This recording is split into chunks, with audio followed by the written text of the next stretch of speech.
Dans le cadre des élections fédérales, la Chambre de commerce et d'industrie Saguenay-Lac-Fjord interroge un candidat de chacun des partis afin de connaître sa vision économique. Notez que le choix du candidat a été déterminé par le parti lui-même. Tous ont reçu les mêmes questions touchant 3 secteurs spécifiques: les grands projets et l'environnement, la main-d'œuvre et l'économie. Ils ont eu tous le même temps pour y répondre.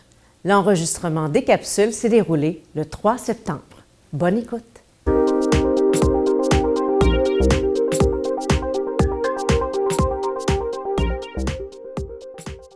J'ai le plaisir d'être en compagnie de Stéphane Bégin, candidat du Parti libéral dans la circonscription de Jonquière. Bonjour, M. Bégin. Bonjour, Mme Rossignol.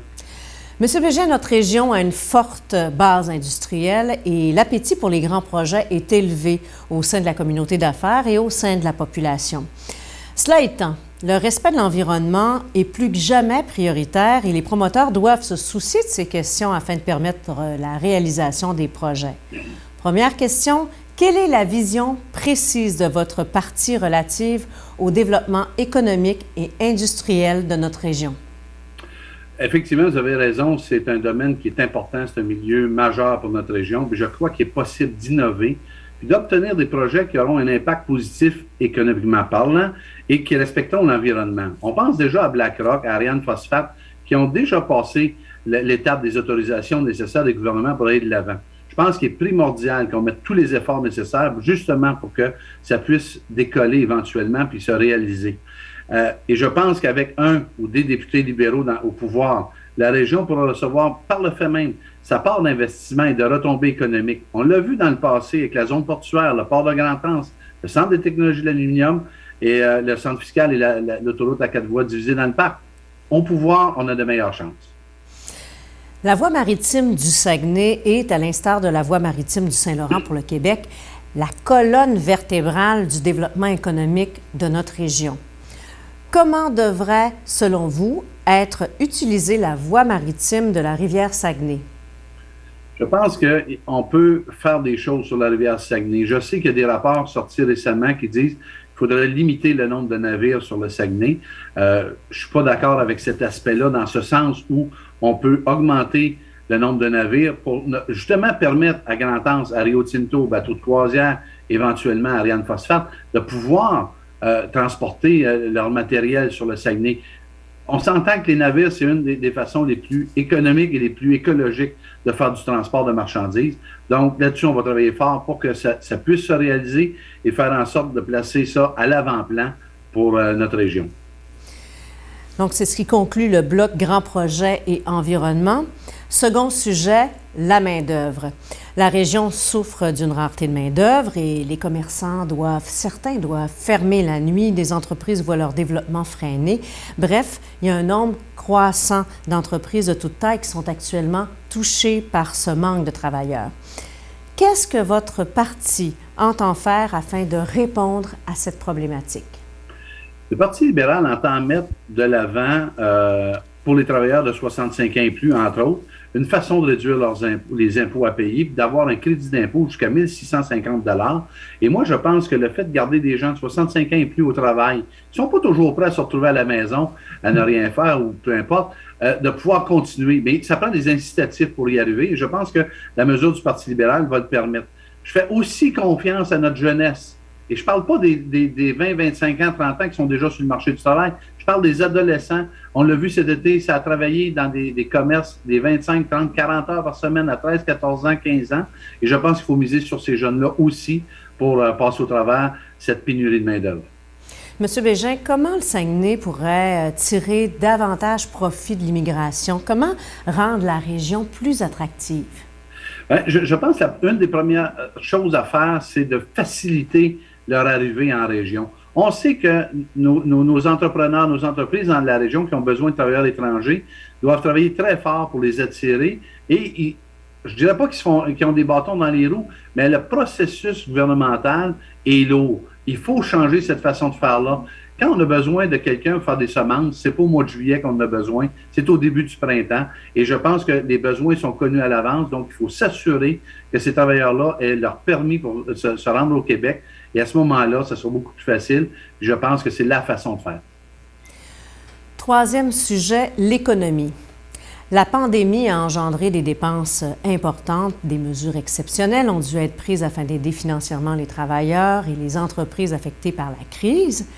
Monsieur Bégin, qu'entend faire votre parti afin d'enrayer le déficit accumulé de plus de 155 milliards de dollars? C'est beaucoup d'argent, effectivement, qui est de déficit, mais ça va se résorber au fil des années. On ne fera pas ça en 1 an ou 2, c'est bien sûr, sauf qu'il ne faut pas oublier que le gouvernement libéral a aidé des millions de Canadiens à passer au travers de cette pandémie-là avec des mesures pour faire en sorte que ces gens-là ne se retrouvent pas en faillite ou à s'endetter inutilement. Donc, le gouvernement l'a pris sur ses épaules. Ces gens-là vont reprendre le travail. Il y a des mesures qui sont en place pour rétablir la situation au fil du temps. Il ne faut pas s'inquiéter là, de la note de crédit du Canada. Notre cote de crédit est très bonne, encore une fois, au niveau mondial. Et je pense qu'avec cette cote-là, on va pouvoir passer au travers de cette situation-là sans trop de difficultés. Parlons d'industrie forestière maintenant, qui est extrêmement importante pour l'économie de notre région.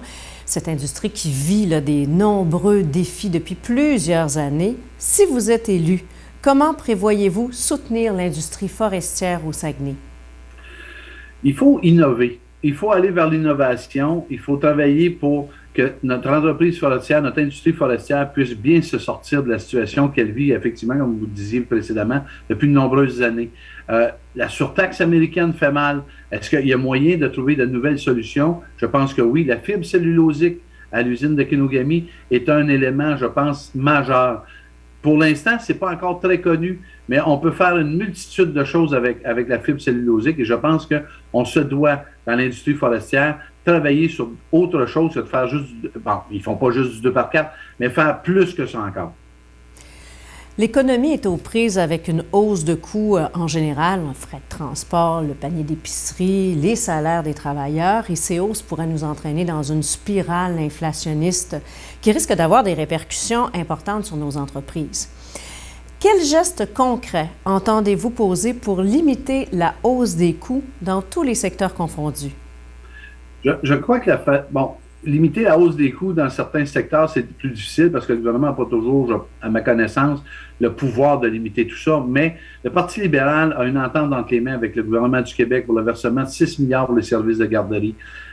On me dira, moi, ça représente quoi pour contrer l'inflation? C'est que ça va permettre à plus de gens peut-être d'aller sur le marché du travail en ayant une aide financière pour les garderies. On sait qu'il y a des gens qui s'empêchent d'aller travailler parce que, bon, ils ont les enfants à la maison, c'est correct, mais à quelque part, parce que ça peut leur coûter cher. Donc, cette mesure-là va aider les travailleurs de 65 ans et plus, j'en ai parlé précédemment, les crédits d'impôt qu'on va leur donner et l'accès à la propriété, je pense que ça peut permettre à bien des gens de pouvoir passer au travers de ça et faire en sorte qu'on n'ait pas une spirale inflationniste.